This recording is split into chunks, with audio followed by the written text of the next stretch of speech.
नमस्कार दोस्तों, जय श्री कृष्ण, राधे राधे।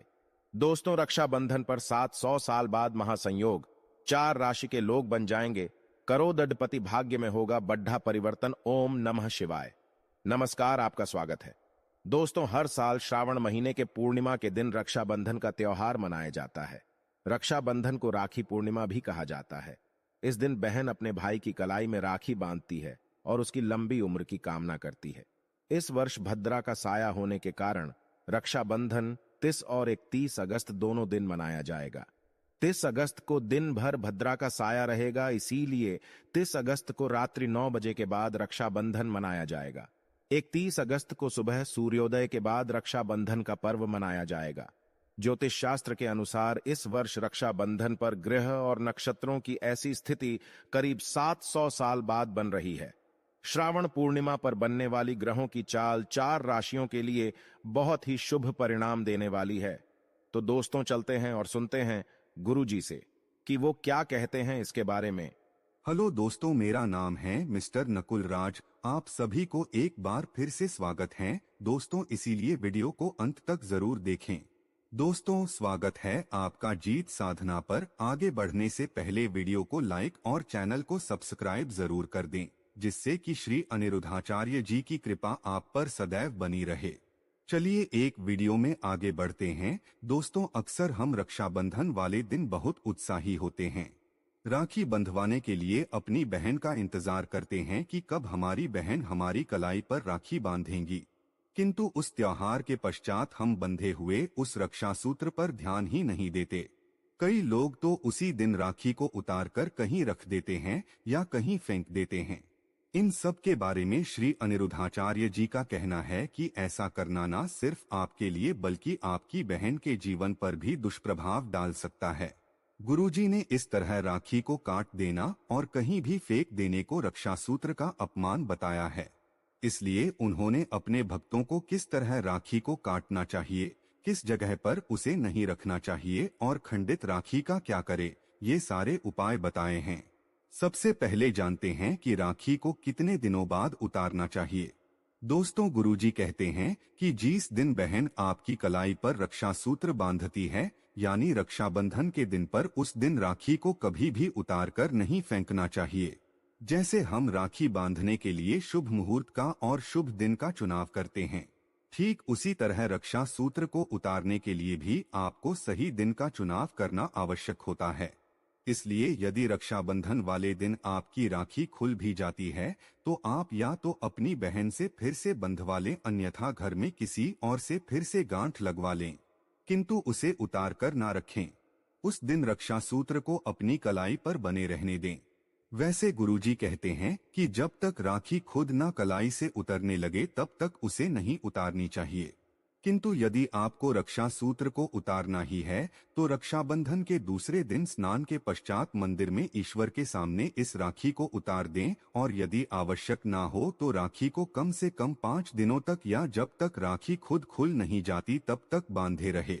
दोस्तों, गुरुजी ने ये भी बताया है कि रक्षा सूत्र को किस तरह कलाई से उतारना चाहिए। कई लोग राखी को कैंची से या छुरी से काटकर निकाल देते हैं। गुरुजी कहते हैं कि ऐसा करना बहुत अशुभ होता है। ऐसी गलती कभी भी ना करें। रक्षा सूत्र को कभी भी किसी भी धार वाली वस्तु जैसे कैंची, चाकू, इन वस्तुओं से नहीं काटना चाहिए। रक्षा सूत्र को हमेशा ही आप हाथ से उतारे। गांठ खुलती है तो ठीक नहीं तो आप इसे हाथ से चीरकर भी तोड़ सकते हैं, किंतु इसे इन चीजों से कभी भी नहीं काटना चाहिए।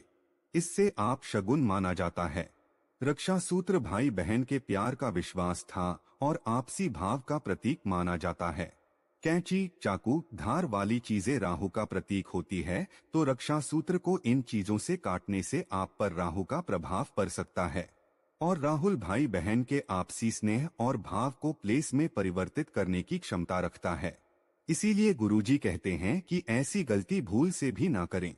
अब बात करते हैं, यदि आपने राखी को उतारकर कहीं भी फेंक दिया है तो इसके कौन से प्रभाव आप पर पड़ सकते हैं। गुरुजी ने भक्तों को रक्षा सूत्र की महिमा बताते हुए कहा है कि ये प्रथा तब से शुरू हुई जब कृष्ण स्वयं द्रौपदी की रक्षा के लिए सभा में पधारे थे। क्योंकि द्रौपदी ने श्री कृष्ण की कलाई से बहते खून को रोकने के लिए अपनी साड़ी के टुकड़े को फाड़कर उनकी कलाई पर बांधा था और उस वक्त श्री कृष्ण ने उसे उनकी रक्षा का वचन दिया था। इसीलिए हर भाई बहन की कलाई पर रक्षा सूत्र बांधती है और भाई से अपनी रक्षा का वचन लेती है। ऐसे पवित्र और रक्षा सूत्र को आप यदि कचरे में या घर के किसी कोने में फेंक देते हैं तो इसका दुष्प्रभाव न सिर्फ आप पर बल्कि आपकी बहन के जीवन पर भी पड़ सकता है। गुरुजी ने साफ साफ शब्दों में कहा है कि राखी को कभी भी कैंची से काटकर कचरे में या घर के कोने में नहीं फेंकना चाहिए। शास्त्रों में भी इसका उल्लेख मिलता है कि रक्षा सूत्र केवल एक धागा मात्र नहीं किंतु बहन की दुआओं का प्रतीक होता है। इसके बंधे रहने से आप पर कष्ट और मुसीबतें नहीं आती। दोस्तों, रक्षा सूत्र को फेंकने से आपके जीवन भर तो इसका दुष्प्रभाव दिखाई पड़ता ही है, साथ में आपकी बहन के साथ भी आपके संबंध में खटास पैदा हो सकती है। इसलिए अगर आप भी आज तक ये गलती करते आए हैं तो इस बात का विशेष ख्याल रखें।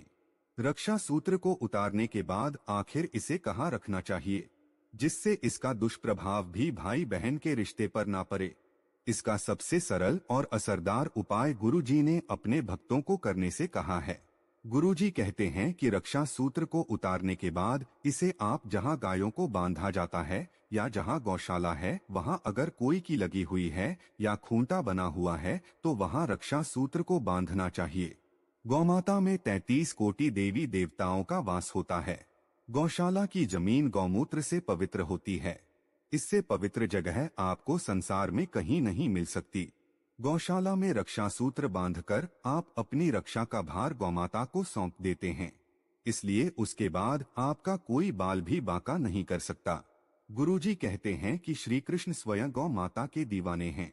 श्री कृष्ण जी को गायों से कितना प्रेम है ये बात किसी से छुपी नहीं। ऐसे में यदि आप रक्षा सूत्र को गौशाला में या जहां अक्सर गाय वास करती है वहां बांध आती है तो आपके लिए बहुत ही शुभ होता है।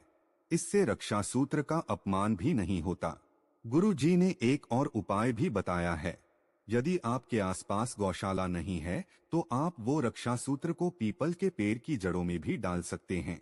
पीपल के पेड़ में हनुमान जी का वास होता है और पीपल का पेड़ आपको आसानी से आपके आसपास भी मिल जाएगा। गुरुजी बताते हैं कि ऐसा करने से हनुमान जी स्वयं भाई बहन के रिश्ते की, उनके प्रेम भाव की रक्षा का भार स्वयं ले लेते हैं। तो यदि आपके आसपास गौशाला नहीं है तो आप पीपल के पेड़ की जड़ों में भी अपनी उतारी हुई राखी को रख सकते हैं। अगर आप रक्षा सूत्र को लाल कपड़े में बांधकर पीपल के पेड़ के नीचे रख देते हैं तो ज्यादा शुभ माना जाता है। तो दोस्तों, इस रक्षा बंधन आप भी अपनी राखी को गुरुजी के बताए हुए उपायों के साथ उतारे और उसे गौशाला में या पीपल के पेड़ की जड़ों में रख दे। इसमें कुछ बातों का आवाज से ध्यान रखें। रक्षा सूत्र कभी भी खंडित नहीं होना चाहिए या कहीं चीज चाकू से कटा हुआ रक्षा सूत्र कभी भी गौशाला या पीपल के पेड़ के नीचे ना रखें। यदि आपको रास्ते में चलते हुए कोई भी रक्षा सूत्र मिल जाता है तो उसे भी आप इसी तरह से गौशाला में बांध दें। ऐसे रास्ते में पैरों तले रक्षा सूत्र का अपमान करना शुभ नहीं माना जाता। तो उम्मीद करते हैं कि गुरुजी की बताई हुई ये बातें और चेतावनी आपको जरूर पसंद आई होगी।